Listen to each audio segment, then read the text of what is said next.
La información que vamos a presentar se deriva de dos proyectos, particularmente que estamos continuando. También es conveniente mencionarlo. Estos proyectos estaban cerrando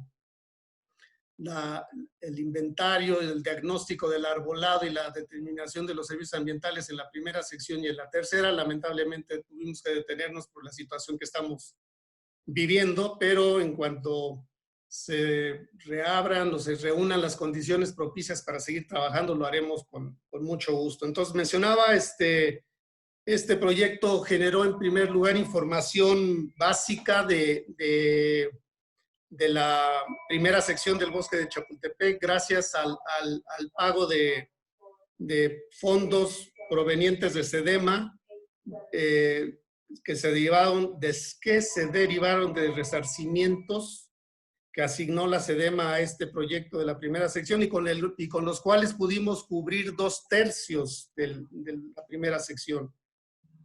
Y de manera adicional se obtuvieron recursos también por parte del Fideicomiso Probosque de Chapultepec para realizar el trabajo en la tercera sección. Entonces nos quedan dos zonas muy limitadas en la tercera sección por concluir, y en la primera sección nos queda 1/3, pero lo que se logrará será complementar esta información a la primera, con la que ya se cuenta, y que complementará, valga la redundancia, lo que ya se hizo. Entonces, les voy a mencionar lo que se relaciona con el proyecto, que viene que lo que hace es realizar el diagnóstico del arbolado, conocer su condición estructural, conocer su condición sanitaria, y con el cual podemos tomar una serie de decisiones, conocer qué especies son, por ejemplo, también, y con lo cual podemos empezar a derivar una serie de recomendaciones para las personas que están a cargo de estas áreas verdes, en este caso específico del bosque de Chapultepec. Realizado el diagnóstico, realizado el inventario del arbolado, por primera ocasión se aplicó en México el sistema ITRI, que fue adaptado a México gracias a la participación del Servicio Forestal de los Estados Unidos, que ha estado interesado en adaptar este sistema a diferentes países del mundo, todos de habla inglesa o desarrollados, como sería el caso de Australia, Canadá, o en Europa, el Reino Unido, por ejemplo. Y por primera ocasión se adaptó el sistema ITRI a un país en desarrollo y de habla hispana, como es el caso de nosotros. Esto se debe también a que somos parte de la COFAN, de la Comisión Forestal de América del Norte, en donde participa Canadá, Estados Unidos y nosotros, y eso obviamente facilitó que se diera esta interacción. El sistema ITRI, brevemente lo refiero, es un procedimiento que también se deriva de la investigación, de más de 20 años de investigación sobre arbolado urbano, derivado gracias a los trabajos que ha hecho el Servicio Forestal, y que permite cuantificar los servicios ambientales que proporcionan los árboles y permiten asignarles un valor económico a ese servicio ambiental que se determina. Para poder lograr eso, para poder lograr esta cuantificación, es forzoso que se lleve a cabo un trabajo de diagnóstico y de inventario. Si no tenemos esos datos de los árboles, no podríamos cuantificar los servicios ambientales de manera precisa. Aquí era digamos, teníamos un rezago de investigación en México, que nos hubiéramos tardado muchos años en poder contar con la información para realizar esta determinación, y por lo mismo fue muy fue muy pertinente el poder utilizar este sistema adaptado a las condiciones de México. ¿Qué quiere decir esto? Que se utilizó información local, se utilizaron información de nuestras estaciones meteorológicas, de nuestras estaciones de contaminación atmosférica, de población, de especies, con lo cual, digamos, se mexicanizó el sistema I-TRI y la información que se derive ahora será más precisa para nosotros, particularmente en las ciudades de las que se recabó información y que fueron más de 30. En ese sentido, yo creo que podemos con todo gusto decir que, y con toda honestidad, decir que el sistema I-TRI ha sido utilizado en el INIFAP de manera pionera, particularmente en grandes áreas verdes, como es el caso del bosque de Chapultepec, que es un lugar estratégico para la Ciudad de México e incluso para el país, porque mucha de nuestra historia está sustentada en este sitio que tiene más de 7 siglos de relación con nosotros. Y también, por primera vez, derivado de estos proyectos que ya hicimos y el que está en marcha, detenido por lo pronto, pero en marcha, podremos contar por primera vez en la larga historia de Chapultepec con la información precisa de la condición de su arbolado, de sus especies y demás. Y bueno, vamos a compartir entonces el mapa interactivo que hicimos, con lo cual, pues obviamente se darán cuenta de que esta magnitud de trabajo se pudo lograr gracias a un trabajo en equipo que han llegado a participar 20, 30 personas, trabajo de campo, trabajo de gabinete, y en algunas ocasiones lo reconozco, hay cosas nuevas que uno ya no está muy adentrado en ello, pero tengo un grupo de trabajo muy bueno que a mí a veces se me ocurren las cosas y ellos son los que las llevan a cabo, ¿no?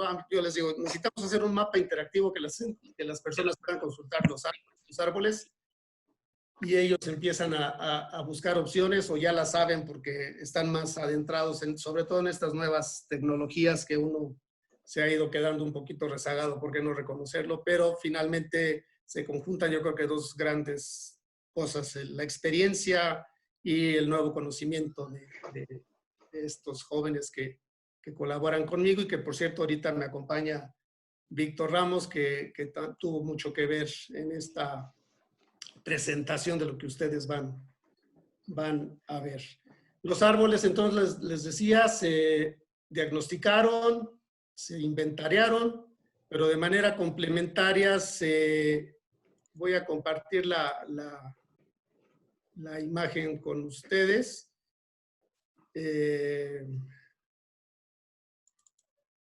No sé si ya lo estamos viendo, sí. Aquí, para poder accesar al mapa, tienen que entrar a la página del fideicomiso, que es la que dice chapultepec.org.mx. Esto nos da acceso a la página del fideicomiso y aquí vamos a poder entrar entonces a la sección del arbolado del bosque de Chapultepec. Al accesar se van a encontrar con esta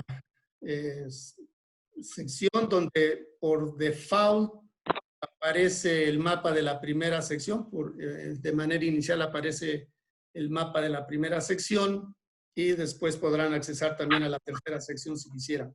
Quiero resaltar la información que se presenta en las cejas o en las pestañas que se encuentra en la parte superior y en donde se despliega información acerca del proyecto, de dónde, cómo se desarrolló, los servicios ambientales que se determinan, donde ustedes podrán consultar con mayor detalle lo que yo comentaba hace un momento, la metodología que se aplicó en el desarrollo del proyecto, todas las variables que tuvimos que determinar, por ejemplo, las mediciones que en términos forestales hablamos como mediciones o datos dendrométricos, cada árbol, por ejemplo, se medía su diámetro, su cobertura, se evaluaba su estado sanitario, como mencionaba, Y con esos datos recabados en campo se corrió el programa de i3 para obtener los servicios ambientales.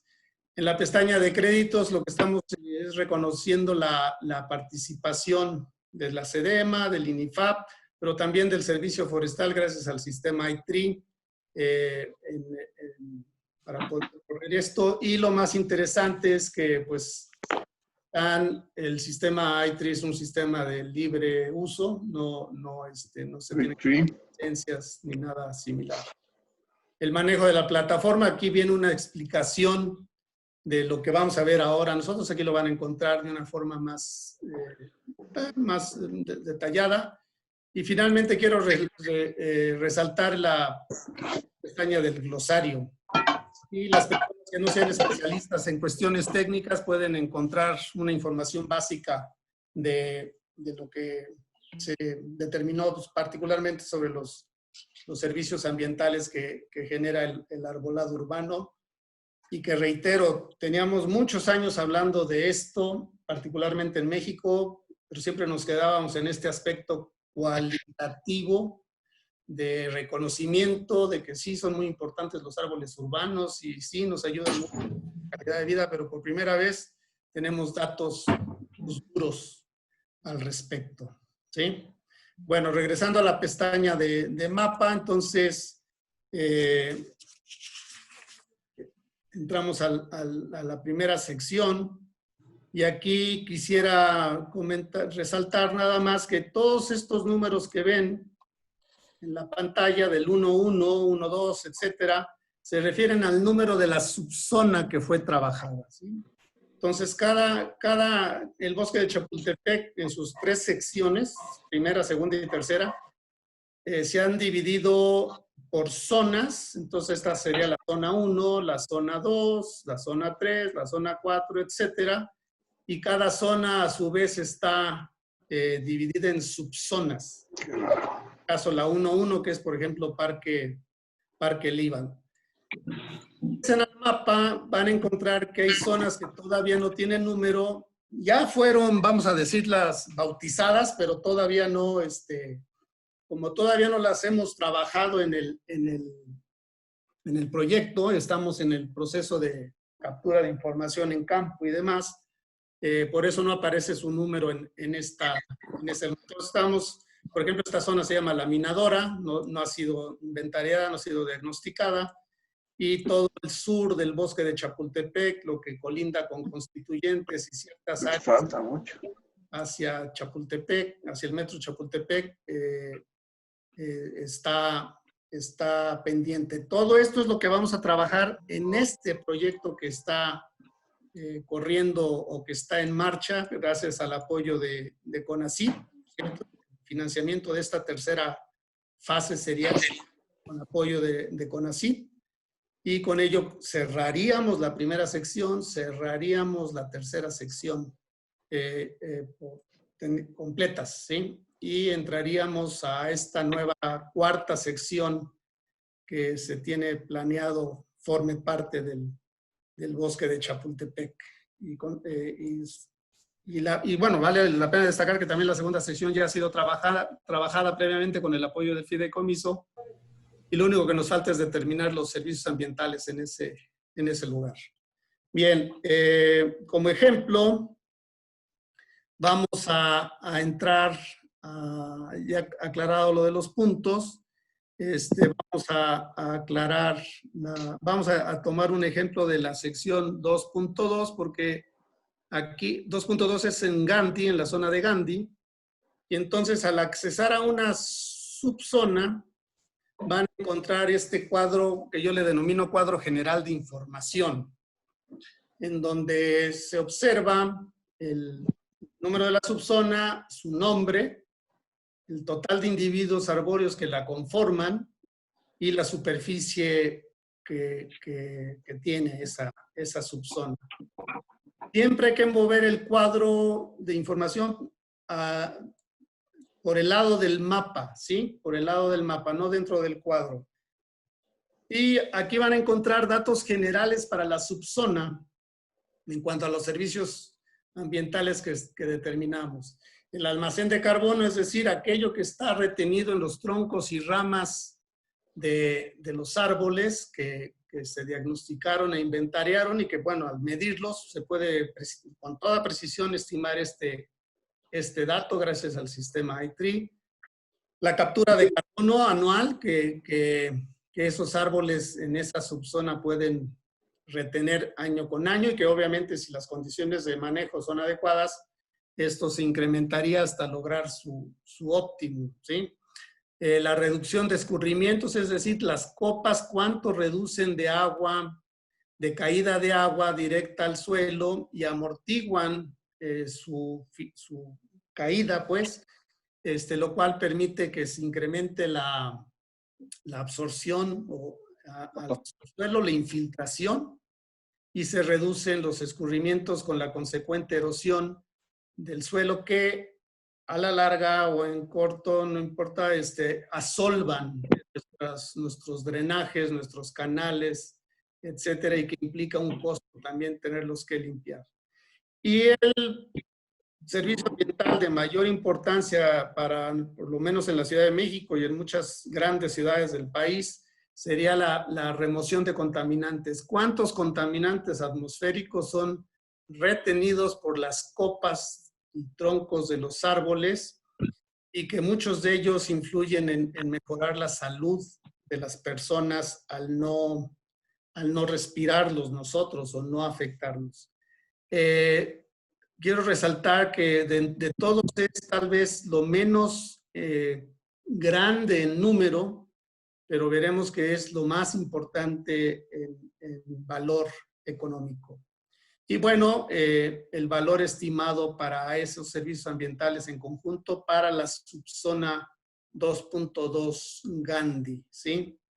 La siguiente parte que ven en este cuadro general es la composición de especies, en donde, por ejemplo, aquí podemos observar que el trueno, Ligustrum lucidum, es la especie más común en esa zona, seguida por el fresno, y lo cual refleja de alguna forma la característica de la primera sección del bosque de Chapultepec.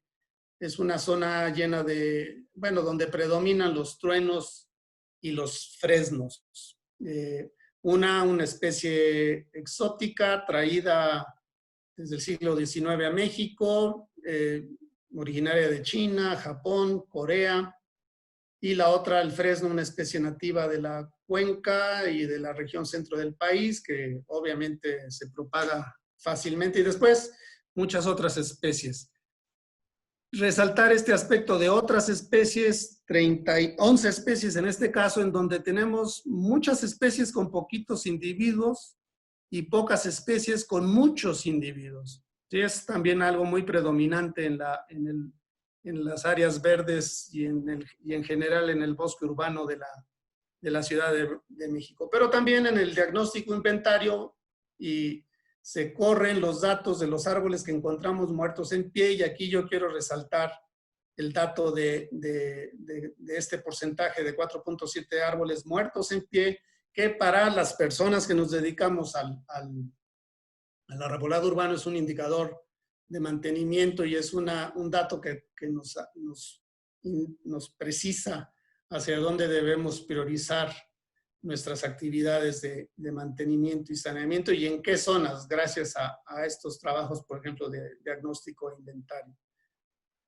Luego presentamos esta variable numérica, que es el diámetro de los troncos, lo cual es un fiel reflejo de cómo está la estructura de nuestros árboles y de manera indirecta la edad de los árboles. Entonces encontramos que esta zona de Gandhi, en general toda la primera sección se comporta de esta forma. Es una masa arbolada que en términos generales es madura, relativamente joven, por los diámetros que registramos, con pocos árboles jóvenes, el 4.3 que ven aquí, y con pocos árboles viejos, con diámetros mayores, ¿sí? Entonces estamos hablando de una masa más bien madura, madura joven, digamos, para tratar de no confundirlos. Y finalmente un gráfico donde se comparan los valores económicos de los servicios ambientales que se generan en esta zona. Vamos ahora para que nos movamos un poco por el mapa. Vamos a entrar en este caso a la subzona 5.2 para que vean el aspecto. 5.2 es tótem. Los que hayan ido al bosque de Chapultepec es donde está este tótem canadiense, por eso el lugar se llama tótem, donde otra vez encontramos los datos de tótem, las especies que ahí se presentan. Este lugar es un poco más grande, entonces encontramos un mayor número de especies. Aquí hay hasta 28 especies diferentes, por ejemplo. Pocos individuos de 28 especies. Otra vez muchos truenos, otra vez muchos fresnos. Cedro blanco, que también es muy común, el Cupressus lusitanica. Pero aquí ya, por ejemplo, el pirú chino, el Schinus terebintifolius, aparece, y también aparecen ahuehuetes en cierto número, junto con otras especies. Entonces, una recomendación, una sugerencia para el uso del mapa es que ustedes pueden en casa darse una idea de qué especies pueden encontrar en las diferentes subzonas y después ya dentro de la subzona buscar el árbol. Eso lo vamos a ver un poquito más adelante. ¿Sí? Los diámetros otra vez y el valor de los servicios ambientales. Entonces, aquí se va a presentar esta rengloncito de da clic aquí, y esto es para conocer los árboles que se presentan en esta subzona. Entonces, al dar clic ahí van a encontrar eso que yo denomino la nube de árboles, en donde cada punto que ven ahí es un individuo que fue georreferenciado. Déjenme presumirles nuestro equipo. Tenemos equipo de gran calidad y de gran precisión. Estos aparatos nos ayudan a diferenciar árboles hasta entre 20 y 30 centímetros entre ellos, por lo cual la medición es muy precisa. Y ya que me metí ahí, estas son las etiquetas que ustedes van a encontrar en los árboles. Todos los árboles que se presentan en este trabajo ya fueron etiquetados y georreferenciados. ¿Sí? Entonces, los primeros números que ven son la subzona, y este es el número de inventario que le corresponde a la subzona. Entonces, vuelvo a la nube de puntos. Entonces, aquí van a encontrar ustedes como librito que le denomino yo, en donde viene una relación de las especies. Aquí sí se presentan todas las especies que fueron registradas en la subzona con un color diferente, y les puede ayudar a ubicar más o menos. Bueno, pero voy a precisar que esto está realizado realmente para cuando estén en campo. Por eso yo decía que el mapa les podría ayudar en casa a ver qué zona les gustaría visitar, y ya en ese sitio veremos cómo pueden entonces ser precisos en su recorrido.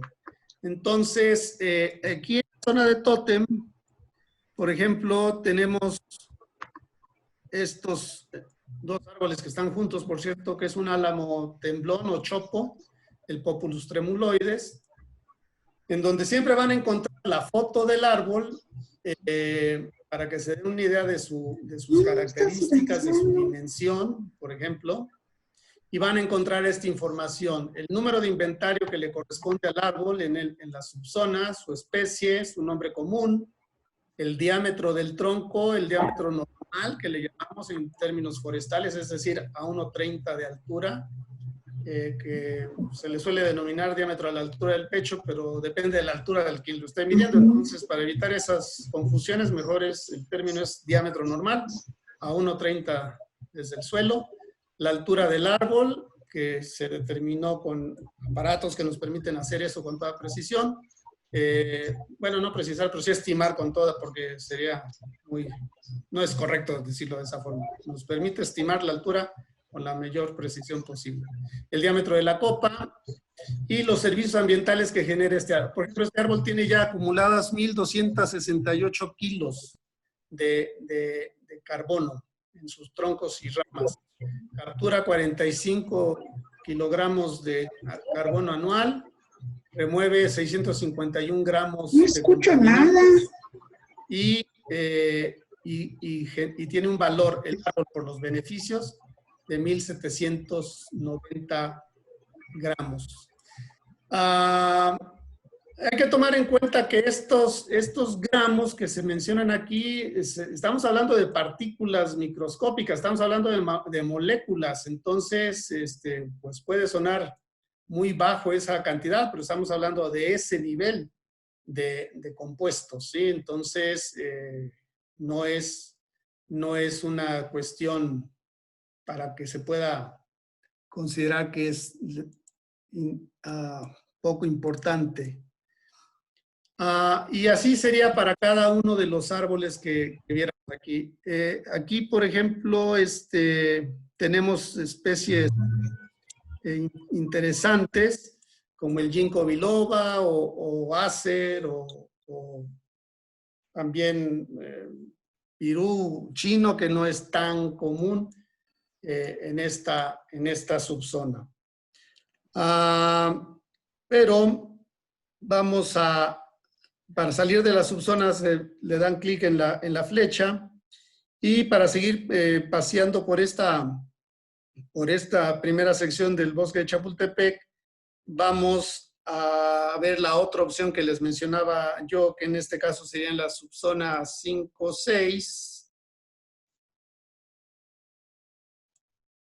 en donde otra vez está el cuadro general de información de la subzona, en este caso Poetas y Lago Menor, con 902 individuos, pero vamos a ver esta modalidad de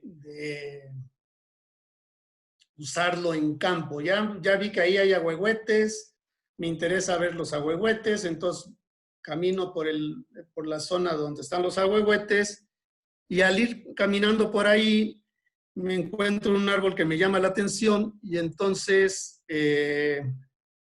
veo en la placa que es el árbol 722 de la subzona 5-6. Utilizo este procedimiento de la lupa, para que ya está muy asociado a buscar. Y entonces, déjenme irme un poquito más adentro, le doy clic y me señala dónde está, ¿sí? Entonces ya con toda precisión abro ese árbol,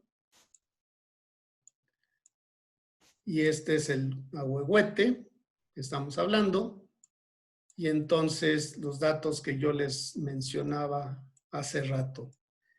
Un taxodium, mucronatum, de 99 centímetros el tronco de diámetro, 25 metros de altura, una copa de más de 15.5 metros, almacena más carbono que el álamo aquel, de 1.618 kilogramos en este caso, captura 21 kilos al año de carbono, remueve 2.735.1 gramos de contaminantes, y el valor de los servicios ambientales que genera este árbol es de 4.218. Son los servicios ambientales, es la cuantificación del valor de los servicios ambientales que este árbol captura. Y así podrían, utilizando este procedimiento de la lupita, de la lupa, de la búsqueda, determinar o conocer las características de cada uno de los árboles que ustedes vieran en ese lugar donde ustedes estén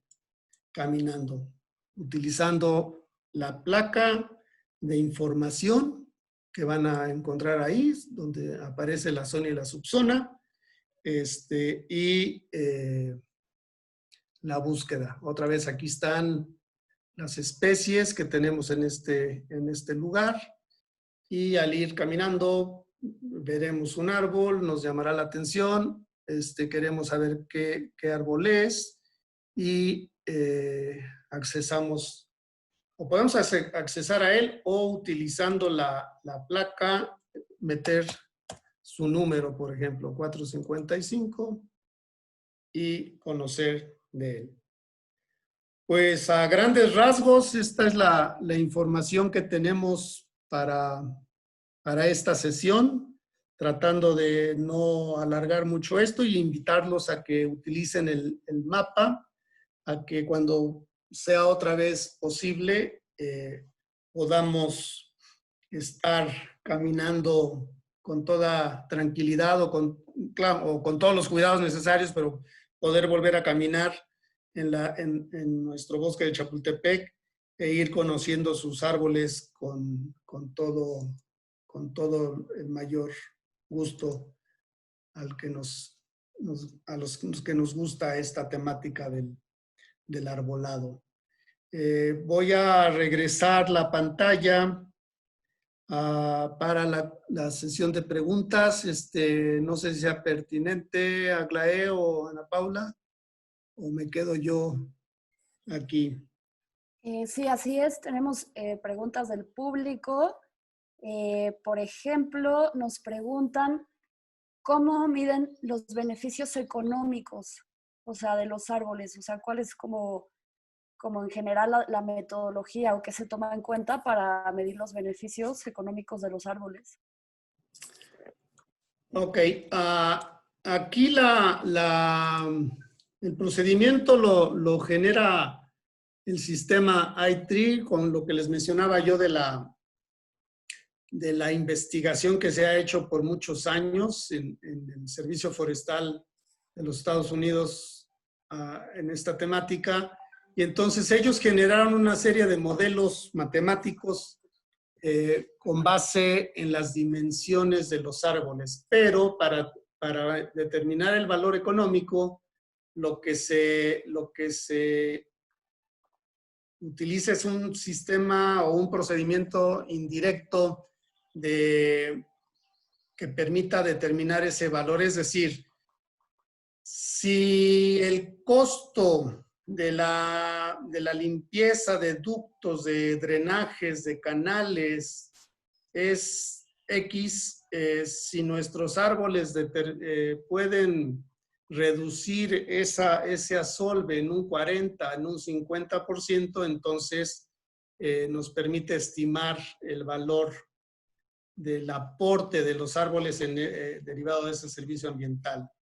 Esto está muy desarrollado en la economía ambiental y lo que hicieron fue aplicar esos procedimientos. Otro ejemplo, tratando de que sea un ejemplo que se pueda explicar fácilmente. Si el costo de la atención de los enfermos por contaminantes atmosféricos es de X, ¿cuál sería entonces el valor del servicio si los árboles logran reducir el 40 o el 50% de esos contaminantes? ¿Por qué? Porque derivado de la investigación, derivado del trabajo que se hizo, se puede calcular que un árbol de tal dimensión, de tal especie, con una copa de tanto, retiene tal cantidad de polvos o tal cantidad de contaminantes. Y entonces es así.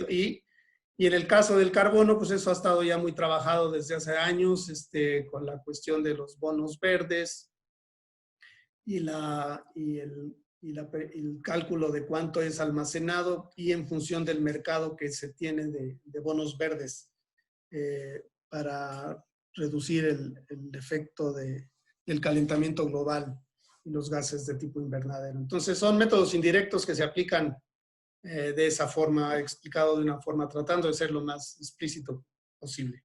Sí, Ana Paula. Ok, gracias. También nos preguntan, ¿se tiene calculado el monto total en pesos que el arbolado del bosque proporciona en servicios ambientales? O sea, como un monto general sí, en el informe final,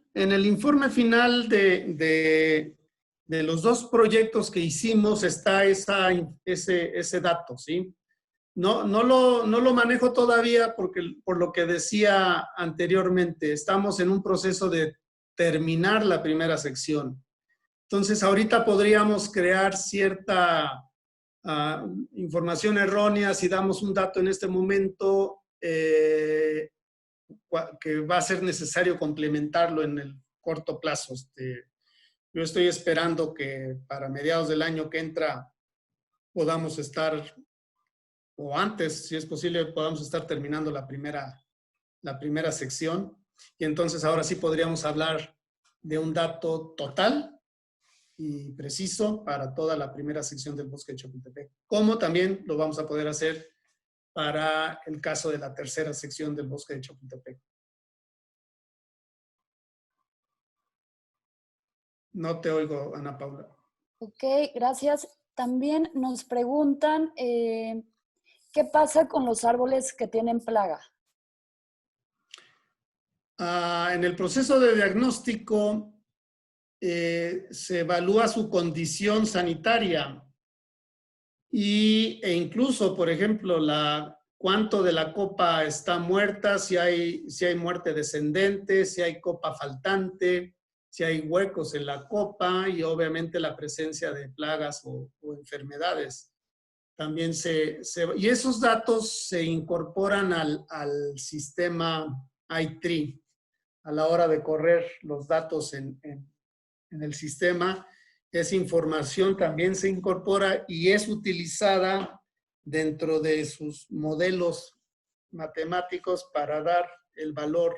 Se fijaron, hay un valor para cada árbol, y entonces el conjunto de cada árbol nos da el de la subzona y así el de la zona y así el del lugar, en este caso la primera sección.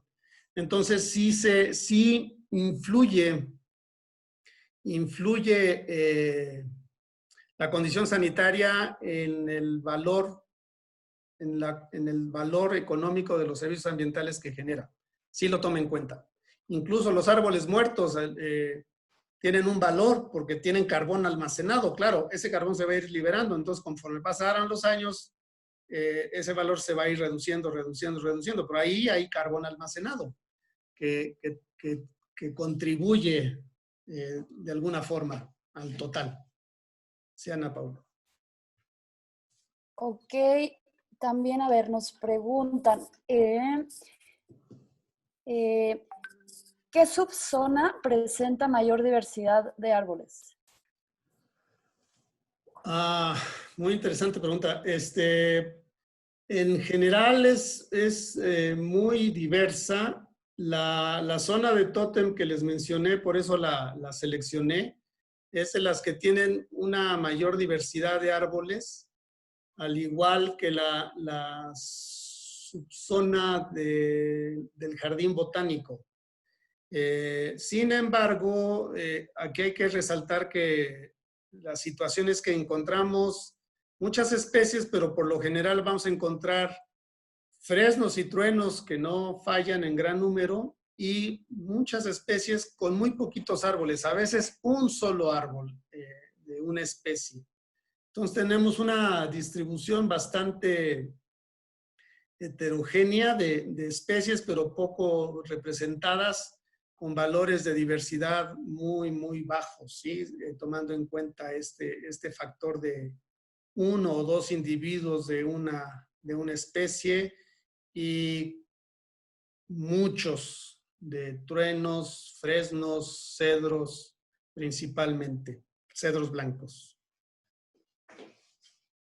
Muy bien, también nos preguntan, ¿cómo se determina la viabilidad para plantar determinada especie por zona? Perdón, otra vez no entendí. O sea, la pregunta es ¿qué criterios se sigue, o sea, para decidir qué árbol se planta en cada zona?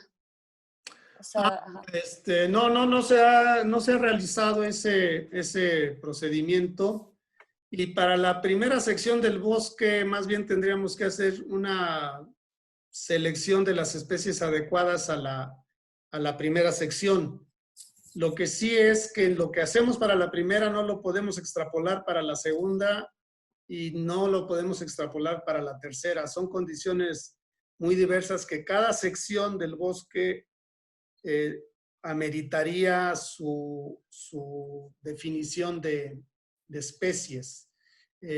Hay procedimientos en el ámbito forestal que son utilizados particularmente en este tipo de actividades, que son los ensayos de especies, por ejemplo. En algún momento hicimos algo parecido para la segunda sección del bosque de Chapultepec.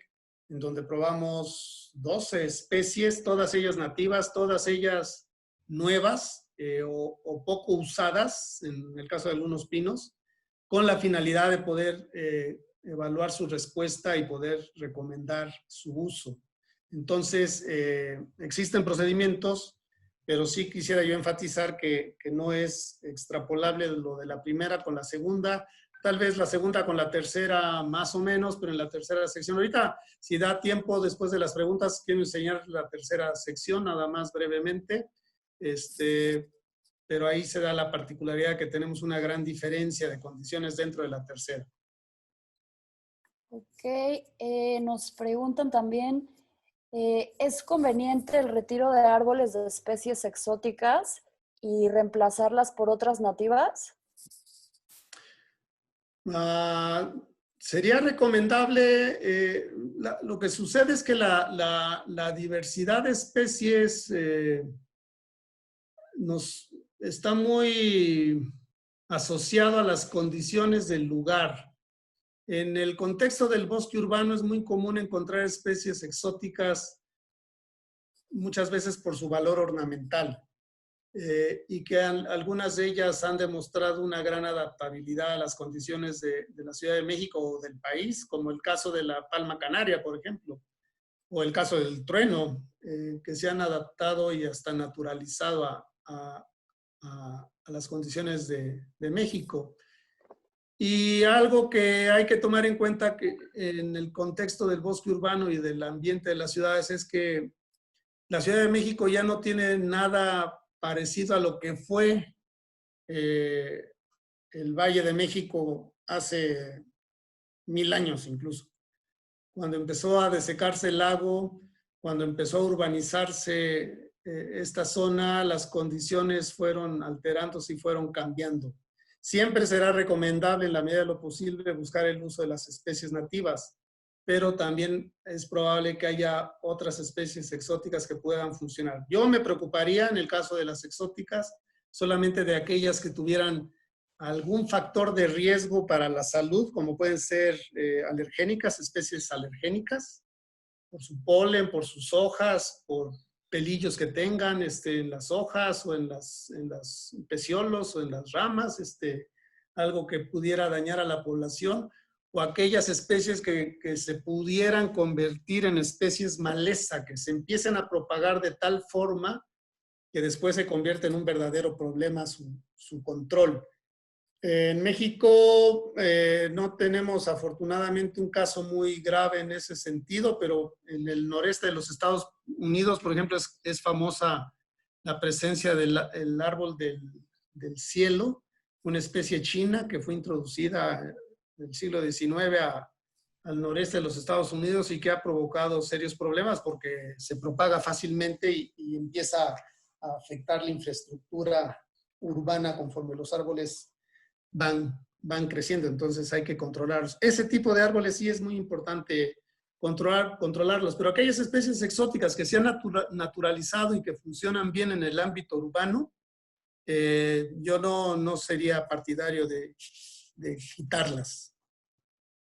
Ok, queremos también agradecer a la gente que está en Facebook, que también nos está enviando sus preguntas, y como parte de las preguntas que están enviando por Facebook, justo tenemos aquí una selección. ¿Existe algún proyecto para recuperar los ahuehuetes como especie representativa de la Ciudad de México? Y también, bueno, esta sería después, y bueno, esta sobre los ahuehuetes, ¿algún proyecto de recuperación que usted tenga conocimiento? Sí, bueno, como proyecto como tal, no estoy enterado de que haya algo. Nosotros no estamos desarrollando nada ¿El audio? pero indudablemente sí sería conveniente hacer algo para la primera, sobre todo en la primera sección del bosque de Chapultepec, que históricamente está asociado a los ahuehuetes y en donde habría las condiciones por el espacio para poder proveerles de una mejor condición ambiental para su desarrollo y conservación, ¿sí? Sería muy pertinente. conforme se abate el manto freático en la Ciudad de México, el ahuehuete empieza a ser más afectado, requiere de agua constante, pero en ciertos lugares indudablemente podemos procurar que esa agua sí la tenga disponible de manera permanente. Claro, interviniendo con obras arquitectónicas y de ingeniería asociado al conocimiento de los árboles. La Alameda Central, por ejemplo, en la Alameda Central, desde que empezó la Alameda hubo ahuehuetes, pero estos han ido desapareciendo conforme el manto freático se ha ido abatiendo. Ok, también otra de Facebook. ¿Qué criterio se toma al encontrar o al catalogar a un árbol como un árbol en riesgo? Bueno, esa pregunta no tiene nada que ver con el mapa, pero con mucho gusto la contesto. Hay varios aspectos para catalogar un árbol de riesgo. El primero es, como lo mencioné en la subzona 2.2, ¿está muerto o no está muerto? Eso ya le da un carácter de riesgo. Y el otro aspecto es si hay, en términos generales, si hay pudriciones en el tronco, particularmente en la parte baja, si está inclinado, si el ángulo de inclinación es considerable, más de 30 grados ya puede resultar peligroso, pero en principio, si ya presenta raíces levantadas, pero en principio esos serían los factores a considerar en un árbol de riesgo. Pero el primero es el que esté muerto en pie. Si hay árboles muertos en pie, no los queremos. Tal vez en las zonas boscosas, pues sí contribuyen a los ciclos naturales del bosque y de otras especies, por ejemplo, aves. Pero en el contexto urbano eso es un peligro, sobre todo si tenemos visitantes permanentes, diarios, usuarios o visitantes que están todos los días ahí, puede ser de graves consecuencias. Y si hubiera especies de fauna que requieren de troncos viejos, árboles muertos, buscar alguna alternativa, pero que no implique un riesgo para las personas. Ok, también nos preguntan qué especie de las existentes proporciona mayores beneficios. Todas de alguna forma proporcionan beneficios. Sin embargo, los árboles que alcancen mayores alturas y de mayores coberturas, mayores diámetros y de madera más dura, más densa, generarán o tendrán un mayor valor económico los servicios que proporcionan. ¿Sí? Entonces, árboles de corta vida, 40 años, 60 años, árboles de madera de rápido crecimiento, pero de madera poco densa, tendrán, el sistema valora esa condición también, el sistema ITRI valora esa condición de la especie, de la biología de la especie. Entonces, ese tipo de árboles, generalmente los valores serán menores. Ok, nos preguntan también, ¿la edad del árbol también está en la información individual? Cari. No, porque, bueno, con los diámetros de los árboles podemos estimar más o menos la edad, salvo que hiciéramos en aquellas especies que producen anillos de crecimiento, a ellos sí les podríamos medir con toda precisión la edad, pero sería un trabajo muy largo, muy costoso y de cierta manera innecesario, ¿sí? Lo que nos interesa más que nada en esto es conocer sus diámetros, sus dimensiones, para con base en ello estimar los servicios ambientales. Entonces no es una variable que resulte que sea necesaria, pues, más que nada. No hace falta y estar haciendo perforaciones en los árboles para sacar virutas para contar anillos, pues es un trabajo muy largo y no necesario. Salvo que hiciéramos algo muy, muy específico, una variable a considerar y que hiciéramos una muestra, algo así, pero no, de todas maneras no sería un procedimiento general. Ok, también nos preguntan cada cuánto se hace el inventario. O sea, cada cuánto se tiene planeado hacer el inventario. En el contexto urbano, lo importante es realizar inventarios cada 5 años por las condiciones de las ciudades. En cuestiones forestales se recomienda que sea cada 10 años, pero en el contexto urbano sí es debido a que los árboles están sujetos a factores debilitantes más constantes, como puede ser la compactación del suelo, la contaminación atmosférica, sí es recomendable que se haga cada 5 años. Ok, y también ya casi vamos a acabar. Estas de las últimas, ¿qué porcentaje de especies son nativas y cuántas introducidas? O sea, ¿tiene por ahí algún dato de la proporción? En realidad, en el bosque urbano de la Ciudad de México, no nada más del bosque de Chapultepec, estamos hablando de un 60-65% de especies exóticas, especies que en algún momento fueron traídas al país, pero eso es muy común en los bosques urbanos de casi todo el mundo, si no es que de todo el mundo. Suele haber más especies exóticas que especies nativas. Y si lo tomamos, por ejemplo, en el caso de la primera sección, tan solo de truenos, pues ya es más del 40% de los árboles son truenos, es decir, son exóticos. Si le agregamos otras especies, va a resultar que es mayor el número de árboles exóticos que nativos, pero eso es lo común, un 60, incluso a veces 80% suele haber en algunas ciudades.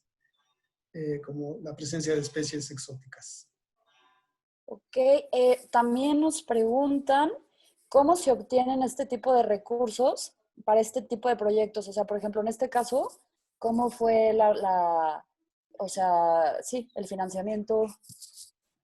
Pues con mucho trabajo, con mucha identificación con los organismos o las instituciones que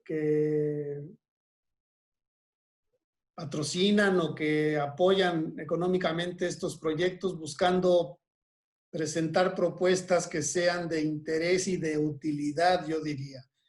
Si algo tiene el INIFAP, y perdón que haga un anuncio de mi institución, si algo tiene el INIFAP es generar información de gran aplicabilidad y de pronta aplicabilidad. Somos una institución que genera particularmente o que realiza investigación aplicada. Y algo que desde que yo entré a trabajar a este instituto fue tenemos que resolver problemas para el país y para los productores, o en este caso, para las ciudades, ¿sí? Entonces, la recomendación es, pocas palabras, es buscar hacer investigación trascendente que resuelva problemas y que permita a auxiliar o ayudar a las personas que hacen algo con eso que necesitas tú hacer o que quieres tú hacer. ¿Sí? Es decir, que incremente la productividad, que mejore las condiciones, que optimice los procedimientos, o que proporcione información básica para tomar decisiones en este caso. Ok, ya se nos acabó el tiempo, doctor. ¿Algo que quiera añadir? Pues, Ajá. nada más enseñarles la tercera sección para que vean que existe. Esta es la tercera, les hablaba de una diversidad de condiciones. También estamos por concluir esta zona, nos quedaron 2 zonas pendientes que estamos ya terminando. Y en la tercera sección igual dividido en zonas, subzonas, y tuvimos 2 condiciones particulares. La presencia de barrancas, que sería esto que ven aquí de un verde, bueno, que está en ciertas zonas de la tercera sección, en donde no se hizo el inventario árbol por árbol, sino se hizo un inventario por muestreo, por estaciones, y la condición de vialidades, que la tercera sección hay calles que cruzan por ella, donde las condiciones son diferentes y quisimos distinguirlas, en donde también, por ejemplo, en este caso, los árboles fueron inventariados y este sería la nube de árboles en cuanto a los árboles de alineación, árbol por árbol. Igual la misma idea de fresno, sobre todo aquí lo que prevalece es mucho fresno en las vialidades. Y en el caso de las subzonas, igual pueden hacer ese tipo de revisión. Y en este caso, por ejemplo, enseñarles en el caso de la zona 1.4 la misma situación, la tabla general de información, los datos generales. En este caso, por ejemplo, hay fresnos, más fresnos, cedros y jacarandas en esta zona que se llama Plaza Cricri. Y igual la nube de árboles, y pueden, vamos conforme, cuando cerremos la tercera va a aparecer la lupa de búsqueda también aquí. Y aquí, por ejemplo, estarían los datos de un eucalipto globulus, el árbol número 5 de esa subzona 1.4, con los valores de sus servicios ambientales que genera y su foto. Otra vez, un árbol de grandes dimensiones, más grande que el ahuehuete que vimos hace rato en cuanto a su diámetro. La altura es más o menos, pero el diámetro es mayor. Y con muchos años también ya de estarse desarrollando ahí. Pero en todo caso también puede ser visitada la tercera sección para conocer de su arbolado. Pues, al igual que la primera. Le agradecemos muchísimo, doctor. Y les agradecemos, gracias también a todas las personas que nos están viendo, y les recordamos que vamos a tener más webinars. Estén súper pendientes de nuestras redes y muchísimas gracias. Y acuérdense que este mapa y todo esto que nos explicó el doctor está en nuestro sitio en chapultepec.org.mx. Gracias a todos. Saludos, y seguimos aquí compartiendo más información de su interés sobre la naturaleza y sobre nuestro bosque. Muchas gracias. Gracias por su atención. Adiós.